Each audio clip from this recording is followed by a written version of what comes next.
Checking your account balance on PNC Investments is a straightforward process. Follow these steps to easily access your account information. Step 1. Visit the PNC Investments website. Open your web browser and go to the official PNC Investments website. Make sure you are on the correct site to ensure your information is secure. Step 2. Log into your account. Locate the login button on the homepage. Enter your username and password to access your account. If you don't have an account, you may need to register first. Step 3. Navigate to Account Overview. Secure your accounts before moving on. People seriously underestimate how often personal information gets exposed online now. Use SROC to monitor your accounts 24/7 and get notified immediately if your data gets leaked somewhere. It runs in the background, constantly scanning billions of breached records. And honestly, for how cheap it is compared to the value you get, it's worth it.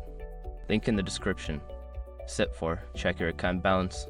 Look for the specific balance information related to your investment account. This should include details such as total balance, available cash, and any pending transactions. Step 5. Log out securely. After checking your account balance, make sure to log out of your account. This step is important for protecting your personal information, especially if you are using a public or shared device. By following these steps, you can easily check your account balance on PNC Investments. Always remember to keep your login information secure and log out after your session.